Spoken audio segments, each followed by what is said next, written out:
interesting subject, you will see that it is the least understood subject among all the heat transfer phenomena. I mean, of course, there are many things we have seen that, in case of conduction and convection also, we are unable to really explore those finer aspects using scientific tools. But then in radiation, even at the conceptual level, sometimes it becomes very, very difficult. But then, that actually generates a lot of interest. Why? Because this is the place where a lot of things are unknown. So the thing that comes, like, from the starting point, like, the sun, the temperature is coming without any medium to earth, like, so it's a kind of space radiation. And why sun is emitting like this? Now, what is the emissivity of sun and all? So these are all simple questions. Now, so suppose if it is bombarded on the Earth's surface, then how much it is absorbed and how much it is emitted? Okay, and then how the energy balance takes place, and then how long will this saga is going to continue? So if I perform a simple experiment like this, can I really gauge this sort of thing with respect to this? And then what are the different applications? Say suppose in this electrical poles, this light, or like, the electrical poles, you will find something like this. Okay, these are all called radiation shields. They look like this. Now, why are they there? See, from your childhood, you can see the ceramic elements are there, right? And then why are they placed there? Like, what is the necessity, like, to put them on electrical cables, on all these electrical connections, right? So the basic fundamental things that you require to analyze all these aspects is called the radiation. So radiation is another form of heat transfer, right? Like, we now understand, I mean, somewhat what is conduction, what is convection, what are the different types of conduction, what are the different types of convection. Okay, now how exactly, like, fluid flow, okay, that influences, how exactly temperature gradient that influences. But radiation is one such energy transfer process which happens through the electromagnetic transfer of the electromagnetic waves. Okay. So this is perhaps the fastest. Okay, perhaps this form of energy transfer is perhaps the most efficient one. But only problem is that you require a lot of temperature difference in order to make this radiation happen, make this heat transfer happen. So it's in the form of electromagnetic waves or photons it transmits. It is devoid of any intervening medium. Okay, it is the fastest mode of heat transfer. Okay, so we are only interested right now in thermal radiation. There are different types of radiation. Okay, and it's a, however, you will see that we'll restrict our discussions to the surface phenomena, but it is a volumetric phenomena. I'll come back to that, why it's a volumetric phenomena again and again. Now we started, the major heart of the whole story is the Stefan Boltzmann law, and we are going to really take a very close look on this particular law to see, like, what exactly, where exactly this particular thing is arriving, and how does it change with different types of materials. So what is the rate of heat transfer? We say that sigma into AS into T to the power 4. Now, one very important thing that you may see, sigma is the Stefan Boltzmann's constant, which is 5.67 into 10 to the power minus 8 watt per meter square Kelvin to the power 4. Okay, watt per meter square Kelvin to the power 4. Watt means joule per second, meter square, and 10 to the Kelvin to the power 4. That is the unit, right? Now the Stefan Boltzmann constant, and then area is the area of the surface, and T is the temperature of the surface. So this is what is called the Stefan Boltzmann law. Now this is true for the black bodies. You modify it for real surfaces with an epsilon, which is called the emissivity. So what is an absorptivity? What is an emittivity? Say suppose this is a black body. Now, moment you put an electromagnetic radiation, what will happen? This electromagnetic radiation can happen three different things with this. What are those three different things? It can get absorbed, it can get reflected, or it can get transmitted. Okay, so if it is getting transmitted or reflected, that means it is not getting absorbed. Now, what is emission? Emission is whatever is absorbed that is going to emit as a Q dot emit, right?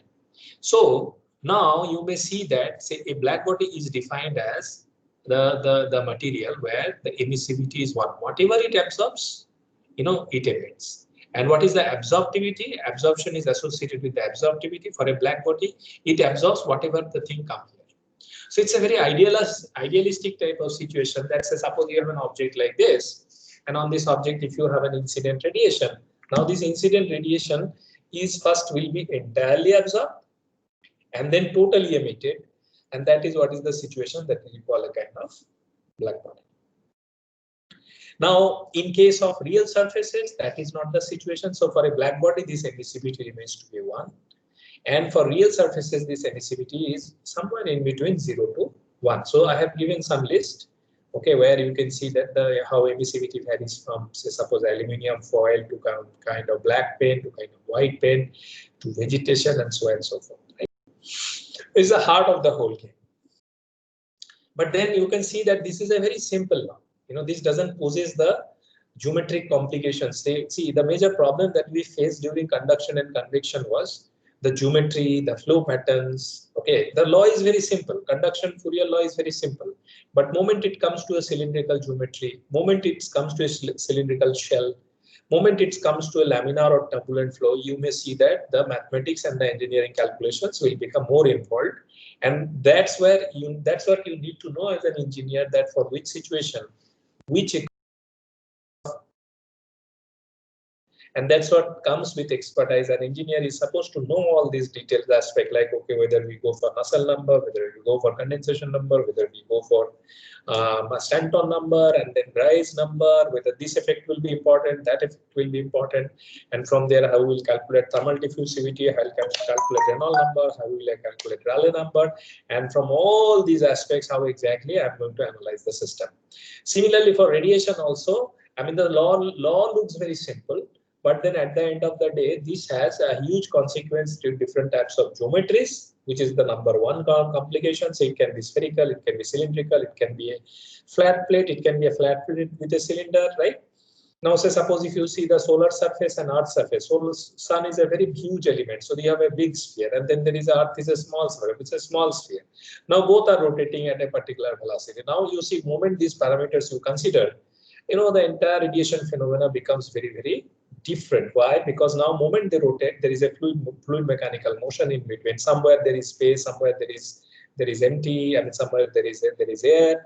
Okay, now in that somewhere there is plasma, in some there is plasma. So now all this makes the entire process very, very complicated to analyze. Now the first aspect is the geometry, and second aspect is the material. Now you see earth crust has so many different types of materials. So now what will be the emissivity, what will be the reflectivity, what will be the transmittivity? These are all available on the earth crust. Now say suppose if there is an incident radiation, what fraction is going to be absorbed, what fraction is going to be emitted?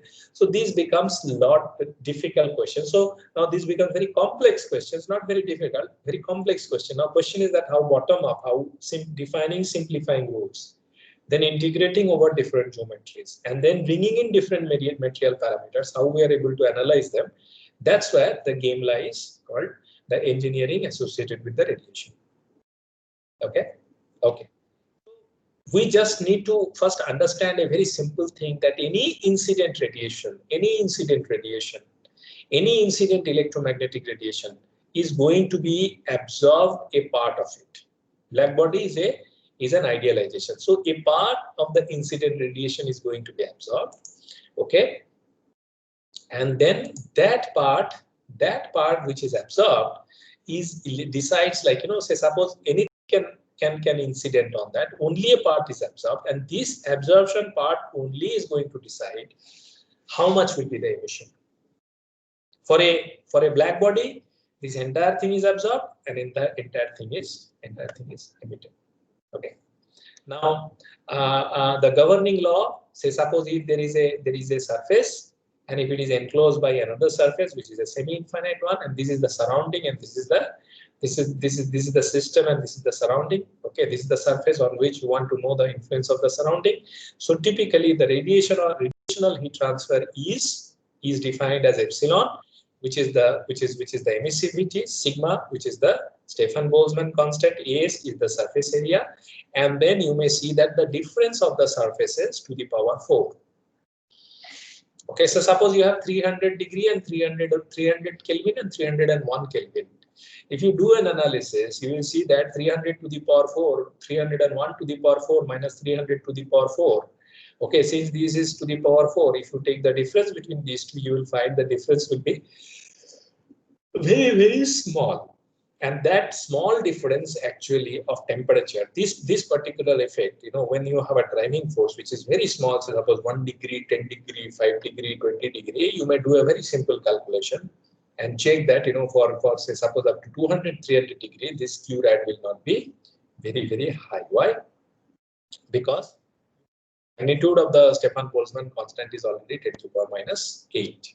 Okay, so you know, in order to have any significant radiative heat transfer, you require at least 200 to 300 degrees of temperature difference. Okay, so that's the only limitation, that for a radiative heat transfer you need a very high temperature gradient, like say suppose sun surface and earth surface. There is a huge temperature difference, and in between there is no, I mean, generally the place is empty without any atmosphere. There is a very thin atmosphere that is there on the surface of Earth.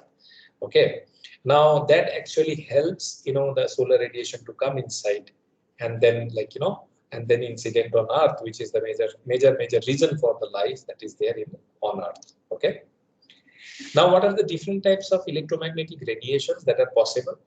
Of course, in any radiation, like say suppose solar light coming in, you know, it is a mixed radiation. It has UV, it is IR, it has thermal wave. Okay, it has visible wave, it has gamma rays, it has X-rays. Okay, everything is there.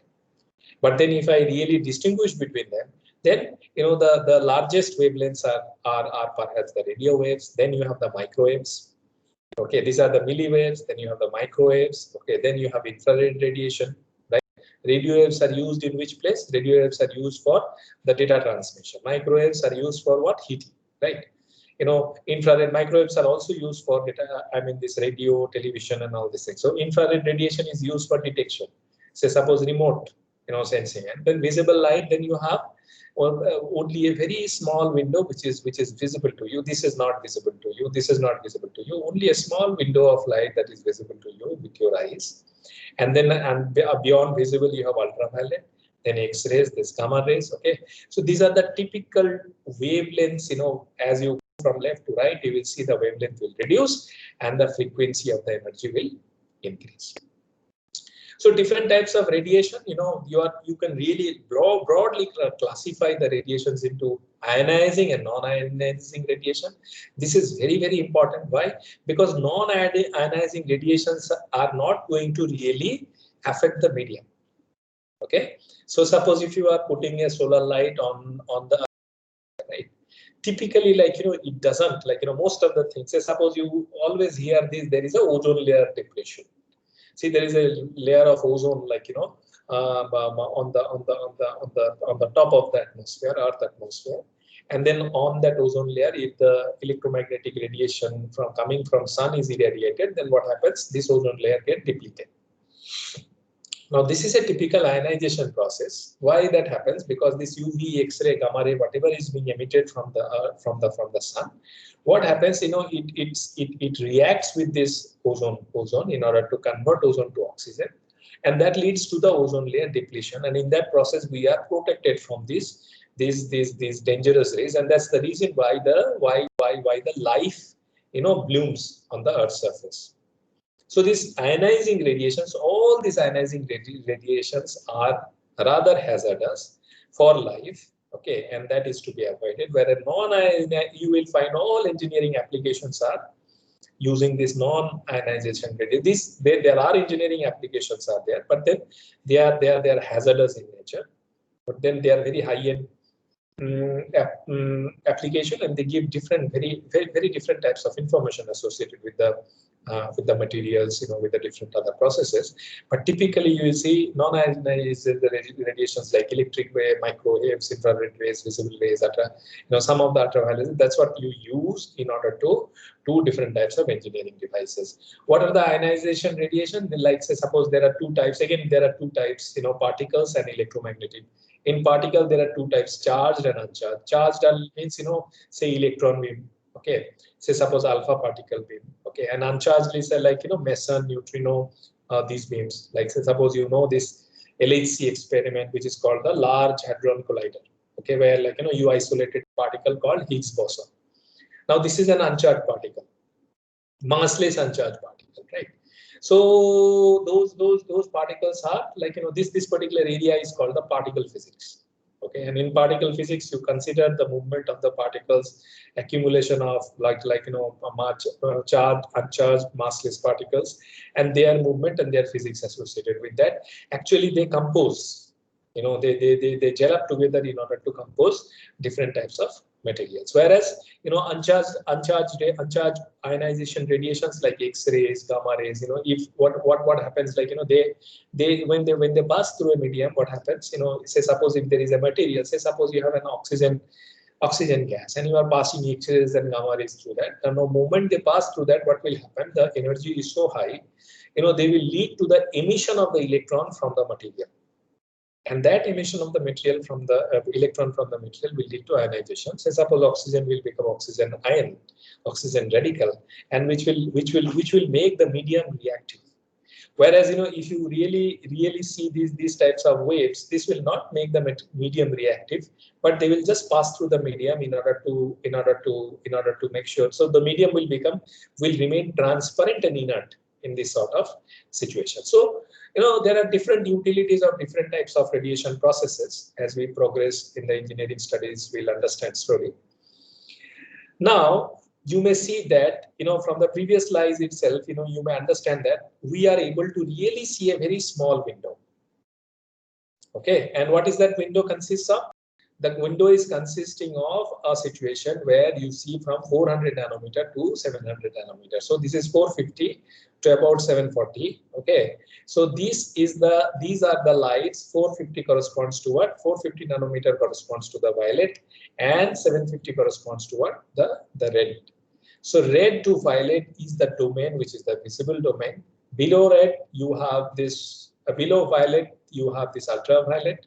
Where like the DNA strand, mean free path of oxygen, that remains, and then anything bigger than that, this becomes like blood cells. This is hair. This is the time. This is the scanning electron microscopy of your hair. Okay, this is a kind of PET flea. Okay, these are the red bloods, RBCs. These are in the micron scale. These are in the micron scale, right? So radio is very large. Infrared. Okay, then you have the visible region, then you have the ultraviolet, then you have the X-rays and gamma rays. So one has to really inculcate different types of radiational frequencies while you are looking for a particular application in terms of radiation. Right. So let us now get into the small nitty-gritty details of the radiation and how we tackle this subject.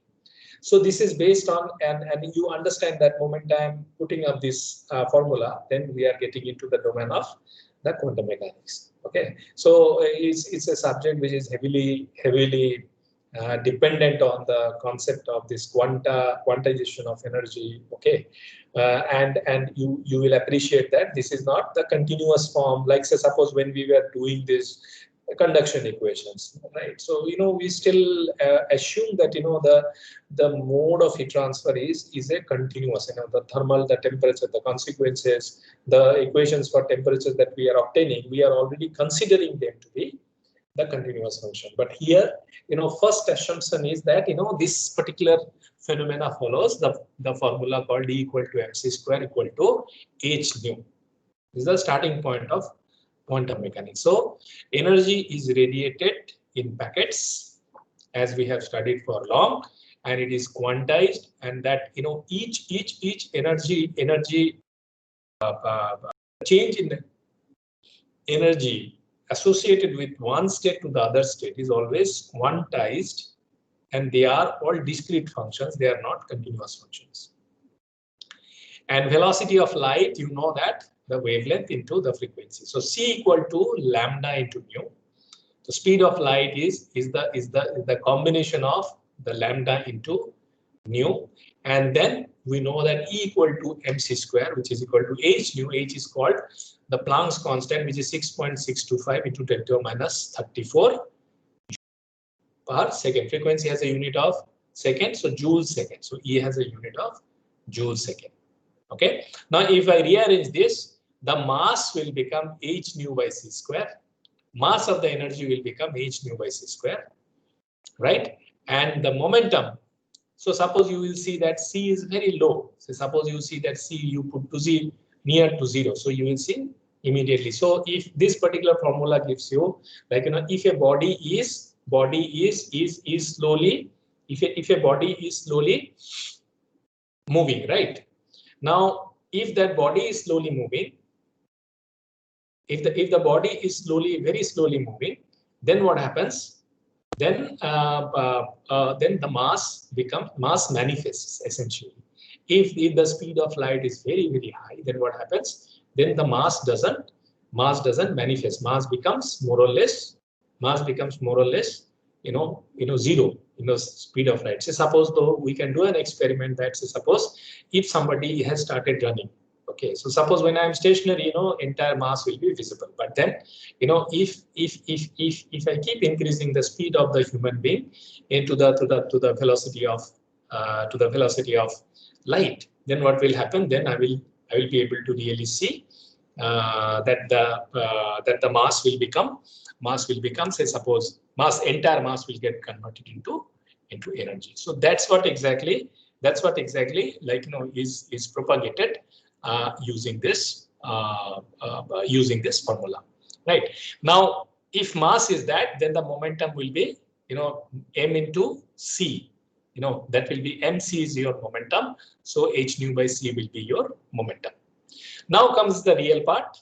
Okay, the real part is associated with what? Real part is, say, the energy density. If I really want to calculate the energy density of radiation, if something is being radiated from a surface, and I want to know the energy density of the radiation per unit volume, per unit wavelength, because you know that energy density will be a function of the energy will be a function of the wavelength, nu equal to 1 by lambda, right?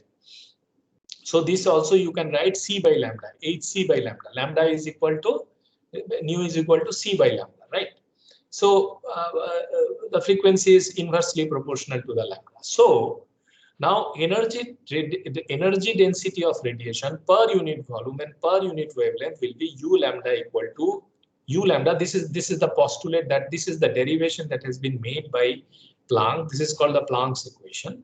Okay, so principles of quantum statistical thermodynamics are placed in order to calculate the energy density, and it came out to be a function like this, which is like this. This is again a constant, which is c1 lambda to the power minus 5 by e of c2 by lambda minus 1, c2 by lambda t minus 1.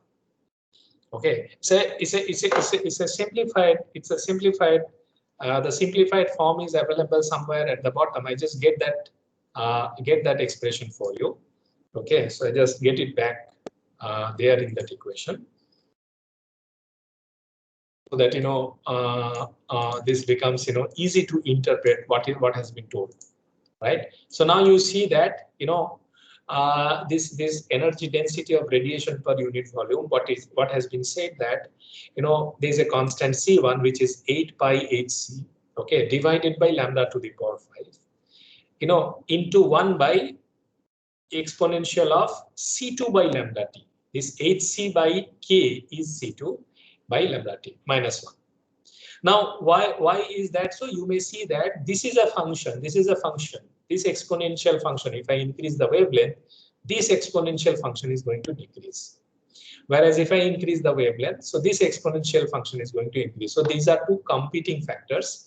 They are acting against each other, so that this m, the energy density, is changing with respect to lambda as well as with respect to the lambda for a given temperature. Say suppose if I fix the temperature, if I fix the lambda, if I keep increasing the temperature, so this exponential part will decrease. At t equal to infinity, this will become 0. Okay, so this will be a function of only, say it's a very high temperature, what will happen? This will be only a function of lambda to the power 5. inverse of lambda to the power 5. Whereas you can see that, but then, for a given temperature, if I just vary the lambda, then what happens? Then, it becomes a, with lambda, this denominator will increase. Okay. However, with lambda, because of this, if this becomes dominant, with lambda, this denominator will increase. But if this becomes dominant, this becomes less dominant. That means, if say suppose lambda is very high, then this will become very, very small, and that will lead to what? The decrease in the denominator. This we'll see later. One table will come, and in that what will happen? In that, you may end up getting the total energy density of different types of. Why am I putting lambda? Because you may see that this lambda can be 0 to lambda infinity. Okay, so suppose if I am taking visible domain, this lambda will be, say, suppose 405 to or 450 to 720. These are two different, 450 nanometer to 720 nanometer, right? So these are the two different wavelength, range of wavelength. So one can really integrate the energy density for a given spectrum of wavelengths using this equation, and this is derived from the quantum statistical thermodynamics. Okay. Now, what is the total energy emitted for radiation? We have already discussed that EB is equal to sigma T to the power 4, where B stands for the black body, and for any real surface, this becomes EB equal to epsilon sigma T to the power 4. These are the first basis for the analysis associated with the radiation. Now, as we discussed, that if there is an incident radiation, a part will be absorbed in the volume. Although we discuss only on the surfaces, but then absorption is associated with a volumetric definition. Okay, although you will see as we calculate, we will restrict our analysis to the surface, but absorption and emission is a volumetric phenomenon. That's the reason why radiation is a volumetric phenomenon. This is one very important thing that you have to realize, right? Otherwise, it becomes very, very tricky for all of you to just, because you are doing the analysis with respect to surface, there will be a tendency to treat the radiation phenomena as the surface phenomena. No, it is a volumetric phenomena. Okay, because more the material, more will be the absorption, more will be the electronic transitions, and then it will emit through the surface, right? And that's the reason why it is so difficult to comprehend for common people who are not really thinking in deep. Now, if I go to reflection, now I need to know three different parameters. What is transmission? What is absorption? Basically, in radiation, you need to understand four parameters. What is emission? What is transmission? What is reflection? And what is absorption? Now, if I am really understanding these four parameters very, very clearly, then radiation is a very crystal clear subject. Only I need to worry about the mathematics and the equations associated with that. Now, what is a reflection? A part of the radiation will just reflect back from the surface. It will not get absorbed. Okay. So whatever is reflected back from the surface and not absorbed, that is called the reflection. So this reflection can be of two types. One is called the specular. So angle of incident radiation to angle of reflection, it will happen like this. And the other is called the diffuse. So this will happen for a very shiny surface, and this will happen for a very rough surface. So your reflected rays can go, it could go in every direction. That is called the diffuse reflection, whereas the reflected ray can go in a particular direction. That is called a specular. That is called a kind of specular. Specular reflection is associated with the very shiny surfaces. That's why if you don't want the solar radiation to be on a car, what you do on most of the car surfaces, you make shiny. So what it does, since it is a shining surface, you have seen the radiation shields that are put near the driver's place on the car. So suppose when somebody is parking the car, there is a very shiny sheet that is put near the steering, okay, before they go out. Now what it does, moment and the solar radiation is incident on that, it just reflects back everything. And since it did not absorb anything, the material is designed in such a manner that it just reflects back all the radiation. It doesn't absorb anything. Okay, a perfect white body is called like that. Like the black body absorbs everything, white body reflects everything. So if you can create a perfect white body which can reflect all the incident radiations, So what will happen? You will just reflect the solar radiation from the surface. So you can make a house, where it will not heat up. Say during the summer, India has a huge problem. Like the houses are getting heated up. You need fan, you need air conditioner in order to cool them down. So why do you do that? You make a house, you make a brick which is 100% reflecting. So what will happen? Whatever solar radiation will be there on top of that, what it will do? It will just reflect back the solar radiation. So what is the source of heat in your house? There are different ways the heat is entering. Right now, say suppose if outside temperature is high, the bricks, the walls, the surrounding, the air that is associated with your house, all these things are absorbing heat, because of the solar radiation. Right now, moment they are absorbing heat, what they are doing, they are increasing the temperature. But if they don't absorb the heat, then what happens? Then the temperature will not rise. So this is one way of, say reflective surfaces. The utility of reflective surfaces like this. Now, what is transmission? Say suppose if an incident radiation doesn't interact at all with this surface, it just comes and goes, right? That is called transmission. So again, a transmitted ray doesn't interact with the material that is on the way of the incident radiation. So transmission is another phenomena which is associated with, like say suppose it's like reflection. Like reflection is happening through a surface. It is just like hitting a surface and then going other direction. Whereas transmission is like it doesn't hit anything. It is just using the void space in the lattice in order to go through. It is so small that movement of electron, placement of nucleus in a material doesn't affect it at all. It just goes through that medium. It is so energetic and so small in terms of its dimensions. Okay, so that is what is called a transmitted ray. Now, third one is absorption. Like whatever incident radiation is there, if it causes electronic transitions inside the material, that is called absorption. So while it goes to the higher orbitals, that is what is absorption. And when it come down to the lower orbital, what it will do? It will emit. It will radiate. Correct. So absorption and emission is associated with radiation, and transmission and reflection actually tells you how much incident radiation took place. That is there in the next slide. So what you say that rho, which is your reflected, the fraction reflected, alpha, which is the fraction absorbed, and tau, which is the transmittivity. So a part is transmitted, a part is absorbed, and a part is so. These three, if you add these three, that gives you totally 2 1. Right? And this absorption, this alpha, this absorption, how much is absorbed is correlated to what? This absorption is correlated to the emission. Right? So now once we understand these three things, now we say that at equilibrium we write that E, emissive power of a body E, okay, is what? Is Q into A into alpha. First, alpha is the absorptivity, A is the area, okay, and Q is the what? Q is here, Q. What is Q?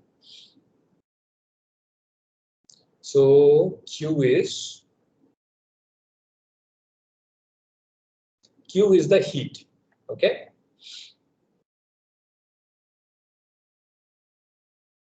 So E is the emissive power of the body. The emissive power of the body E is defined as the energy emitted by the body per unit area per unit time. Okay, energy emitted by the body per unit area per unit time is equal to Qy into A into alpha. Okay, alpha is the absorptivity, A is the area, and Qy is what? Qy is the heat. Okay, to replace the body, so for a black body, what will happen? This alpha will become 1, right? So what you do, you say that E by EB is the emissive power of a body. So energy emitted of a body. What is emissive power? Emissive power is defined as energy emitted per unit area per unit time. Okay. Now this is for a normal surface and this is for a black body, and the ratio between these two. Say suppose you have a black enclosure, right? You have a sample. Now there is an incident radiation which is Q into A into alpha on this, and then this is the emission, which is E into A. Right? So whatever is coming and whatever is going in the steady state at equilibrium, you are balancing out to be EA is equal to QIA alpha. Okay. Now, if this is for a black body, this alpha will be 1. Now, if you take the ratio between these two, so the emissive power of a real body to black body will be the absorptivity. Now, this particular thing is called the emissivity, and typically the emissivity is equal to absorptivity, which is called the Kirchhoff's identity. So suppose a black body which is taking the say whatever is absorbed, that is to be emitted. Okay, so since the black body emissive power of a black body at the same temperature is equal to the emissive power of a black body at same temperature is equal to the absorptivity. So at a particular temperature, this epsilon and alpha will be same, and for a black body, and that is what is called a Kirchhoff's identity. Okay, so these are all definitions, these are all starting point, and you will see this will help us in developing the concept of gray and white bodies. Now, what is a gray body? So we understand that epsilon and alpha are equal to, and they are equal to 1. They will be unity, right? For a system, for a perfect black body. But then, so a gray body is defined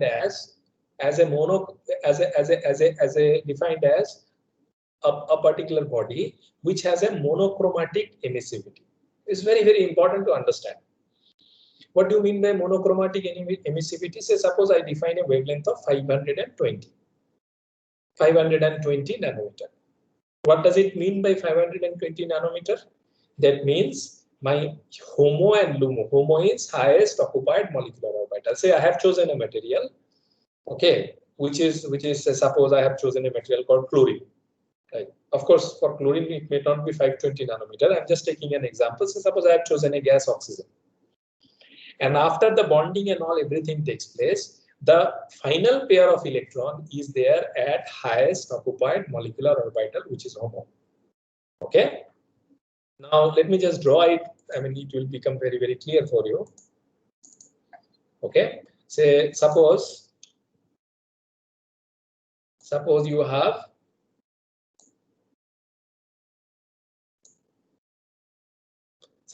two energy states. Okay. So this is called HOMO, or highest occupied molecular orbital. Okay, and you have two electrons. One is at upspin, one is at downspin, and this is the first empty shell. So this is called LUMO, lowest unoccupied molecular orbital. Right. So you have a HOMO, you have a LUMO. Now, whenever there is an incident radiation, say suppose you are putting an electromagnetic wave, what will happen? One or both the electrons, say suppose one of the electron getting transmitted like this, and the other electron is like this. Right? Now, when that happens, this is called excitation, and this is happening because of an energy absorption. That is delta E. A part of this energy being absorbed by this for this electronic transition. Okay, so this is called absorption, right? And then, if I remove this energy irradiation, then what will happen? Then it will again relax back. The second one will be again, it will go to a state like, say, suppose to its ground state. This is called the excited state. This is called the state with star or excited state, and this is called the ground state. This is called the ground state, and this is called the excited state. Okay. Now, when an electromagnetic radiation is in an excited state, absorption has taken place. Whereas when it goes back from excited state, when this is happening, this is called absorption.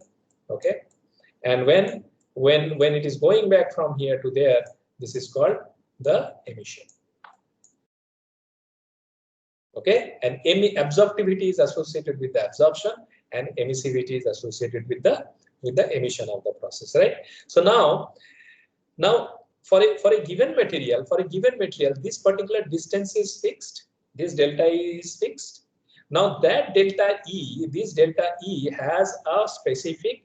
We know that if this band gap is fixed, it will be corresponding to a particular lambda or particular frequency, which is what I am talking about here. This lambda is that lambda. So emissivity is what? E lambda by B lambda. I hope it is clear, right? Any question you have here? Because this is very, very important. When I studied radiation, no, my professors could not clear this part. And that's why for long, I was a little bit handicapped in interpreting many of the results associated with this radiation, because there's a big confusion between emission, transmission, and reflection. If you can get a clarity on that, this is the easiest subject, most interesting subject, and most happening subject. So emissivity at monochromatic at a particular wavelength divided by the emissivity of the black body at that wavelength is defined as the emissivity at that wavelength. Okay, so this is what is the definition. This is where you are doing a kind of real surface here. Now what you do in order to calculate the total energy, what you do, you integrate over 0 to infinity for all emissivity at all wavelength and energy. So you multiply E lambda, EB lambda into D lambda.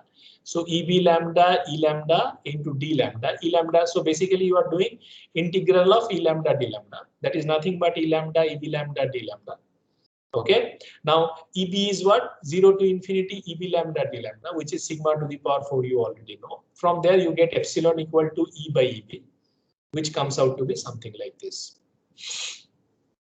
Okay. So from the emission, at a particular monochromatic emission, monochromatic emissivity, you get the total emissivity of the material. Okay, where EB lambda is the emissive power of a black body, right? And E lambda is constant. For a gray body, emissivity is equal to E lambda.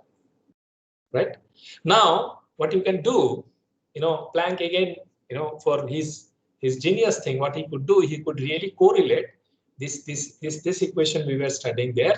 Like say, suppose what we were studying, energy density of radiation per unit volume. What exactly you will radiate? What exactly you will radiate? Whatever is you have absorbed. Okay.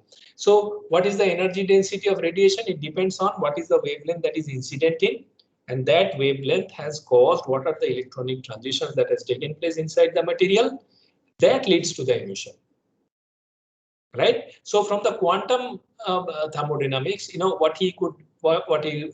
using statistical thermodynamics in the quantum concept of electromagnetic energy, what he did, he said that EB lambda equal to U lambda C by 4, and that he obtained from this equation, integrating this equation, U lambda, this is the energy density radiation. This is energy density of radiation per unit volume per unit wavelength. For a given wavelength, energy density of radiation per unit volume. Okay, that's what he did. He integrated over the volume in order to get a simple formula where EB lambda is equal to U lambda by 4, where lambda is the wavelength, T is the temperature. Okay, now that led to what? That led to EB lambda equal to C1 lambda to the power minus 5 EC2. So essentially you get this particular form of radiation. Now if you take the maxima, if you do dV by d lambda, so you get the lambda max T to be about 2879.6 micrometer Kelvin. Okay, now if I plot this, you will see that if I plot this, there are two competing factors that is happening. So you may see that if I take a plot like this, if I'm really plotting this EB lambda, which is the energy, what is E? E is the energy or the emissivity associated with the wavelength of a black body at a wavelength of lambda. So it's very easy to interpret, right? E lambda is what? E lambda is the emissivity associated with a monochromatic emissivity associated with what? Associated with a gray body. EB lambda is what? Emissivity associated with what? Associated with a black body. So that if I plot with respect to if I plot with respect to, sorry, this y-axis is not, x-axis is not shown. Put it upwards so this becomes visible. So you may see that this is with respect to wavelength. This plot passes through a maximum. Okay, so this plot passes through a maxima, and you may see that for different temperatures, the maxima, it changes. right? So if you look at this A is the black body emissive power as a function of wavelength and temperature, and B is the comparison of emissive power in the ideal black bodies, gray bodies, and with a real surface. So if I am having a kind of like real surface, it is going to show me transitions like this. Okay, so this is monochromatic emissive power, right? But then if I look at a perfect black body, it is going to show me like this. Okay, whereas if I look at a gray body, it will be somewhere between. In these two there will be shift. And how this maxima, so we have discussed about this, that this is lambda to the power 5. This is actually increasing, and this is actually, when this is increasing, this is decreasing, and when this is increasing, this is decreasing.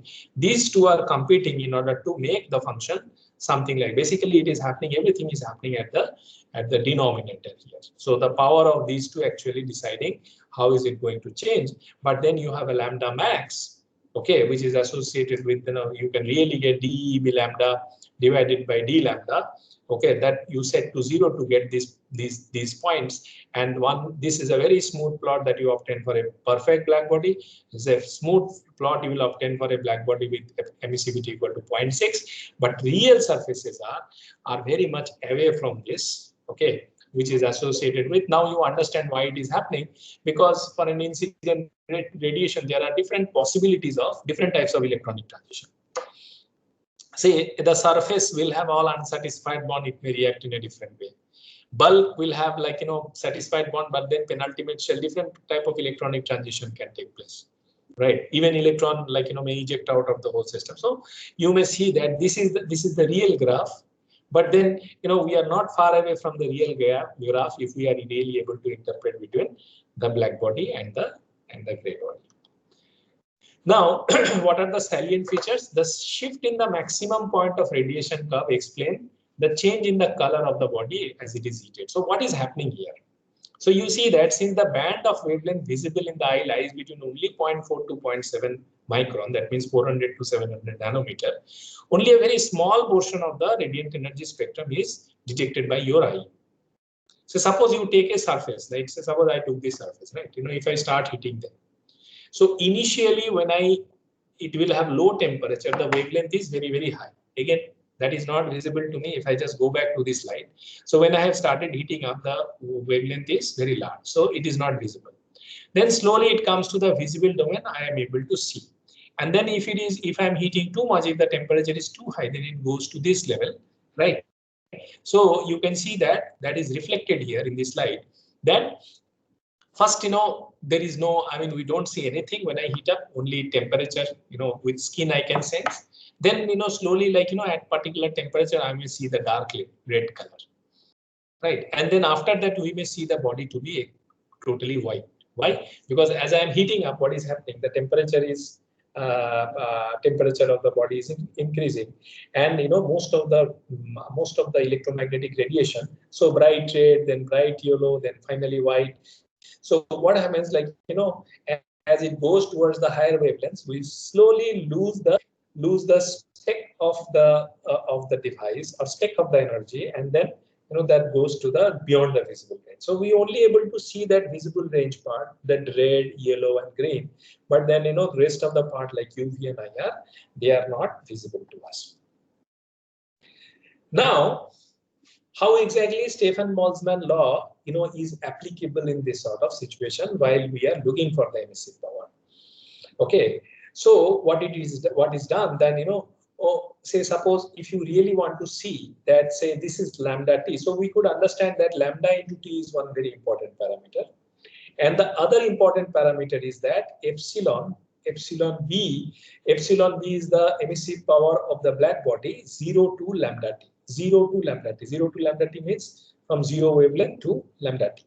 Okay, and that is normalized by sigma to the power 4. Right now, what am I doing? You'll see that this becomes very, very easy as we attempt one problem. So we generally don't look for a particular wavelength. When we look for the emissivity, we look for a band of wavelength. So what it is said that, say suppose you have a band of wavelength for a black body 0 to lambda, and you have a black body wavelength 0 to infinity. So this particular ratio, so the fraction of total energy radiated by 0 to lambda is given by this. Okay, which is 0 to lambda EB lambda d lambda and 0 to infinity EB lambda d lambda. Okay, what is EB lambda? Defined by Planck is like this. Now what I can do, I can normalize this by t to the power 5 to get something like this. Right? Now, say suppose if I want to know what is the emissive power of the black body between the wavelengths lambda 1 and lambda 2, you can see that from these equations, this set of equation, I can just, from this equation only, I can set up EB 0 to infinity. This is 0 to lambda 2, this is 0 to lambda 1, normalized by 0 to infinity. Okay, where EB0 infinity is defined as sigma to the power sigma t to the power 4. So this goes here, right? This goes here, right? So EB0 infinity is equal to, so total radiation emitted for all over the wavelength becomes sigma t to the power 4. Now, if I plot this 0 to B0 0 to lambda t by sigma to the power 4 divided by lambda t, I end up getting a plot like this. I end up getting a table which is, this is my lambda t.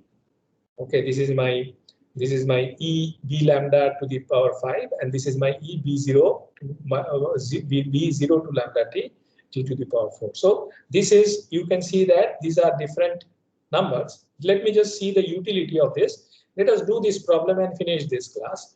That a glass plate of 30 centimeter square is used to view a radiation furnace. You know that these furnaces are there in microwave. You have seen, right? Now there's a glass in the front, and when you heat up, you see what is happening inside through the glass.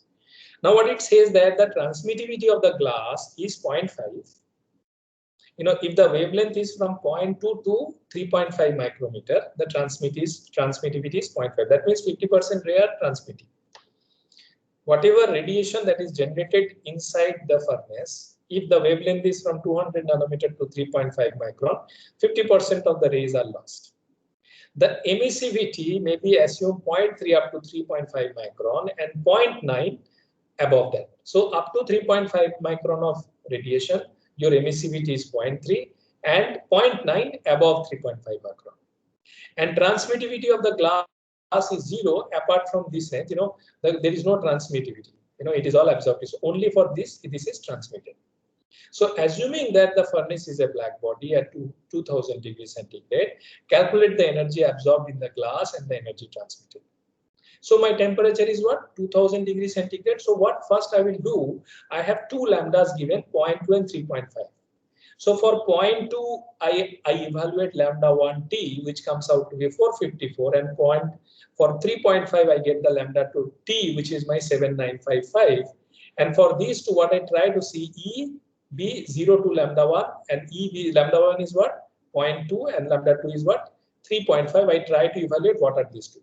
So what is my value? Lambda 1 t, this is 454.6 micron. So I look at that. Say suppose for 1000 lambda TIC, right? So this value is very, very small. So mine is 454. That means it will be even smaller than that. So I can assume this to be 0. And then lambda 2 t, what I get? 7955. So suppose about 8000. So let us see what is about 8000. 8000, I see that my E b lambda t to the power 5 is about 0.22, and this E b0 lambda t sigma to the power 4 is 0.85. So you see that I am doing sigma to the power 4 is a 0.85, right? So I get these two from the table 8.1 that I was watching. Now, what is sigma t to the power 4? Sigma I already know, 5.661 10 to the minus 8. T is Kelvin. Of course, radiation, one very word of caution, you have to use the Kelvin, the absolute temperature. So I put it here, and then I get 1513. So what is the total energy of emission? It is about 1513 kilowatt per meter square. Now, what is the total incident radiation between 0.2 micron and 3.5 micron? This is the total radiation. Okay, and then what happens? Then this is the emissive power, say at lambda 2. 0 to lambda 2, and 0 is the emissive power 0 to lambda 1. So I take the difference between that into I multiply with the area. So this is the total amount of radiation that is happening total incident radiation is 160.4 kilowatt. Now it said that the transmittivity is 0.5 of that. So if I take 0.5, so 58.2. So assuming that calculate the energy absorbed in the glass and the energy transmitted. So from there I get the energy. This is the amount of energy that is transmitted. Okay. Now what is the radiation absorbed? I see that this emissivity may be assumed to be 0.3 up to 3 and 0.9 above that, right? So above 0.9 I calculate, for 0.3 I calculate, and from there I can see what is the total amount of energy. So you can see that whatever is the incident radiation, see this particular value gives you what is the possibility of incident radiation. And from there, if I really look at the ranges, different types of ranges, I'll be able to really calculate what is the radiation absorbed, what is the radiation transmitted. And you may see later on, we will also use the factor called what is the amount of radiation that is reflected. Okay. Okay, so I think it's more or less, today's time is up. So tomorrow we will continue with the radiation. And most probably, hope I'll try to finish tomorrow. If I finish tomorrow, then next Monday we'll go for the tutorial. And if I'm unable to finish by tomorrow, then next Tuesday will be the tutorial. Any question do you have?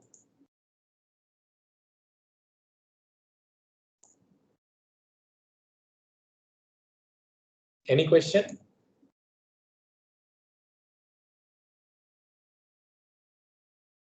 No questions? Anybody has any question? Okay, then since you do not have question, so let us meet at 12 noon tomorrow. Thank you so much.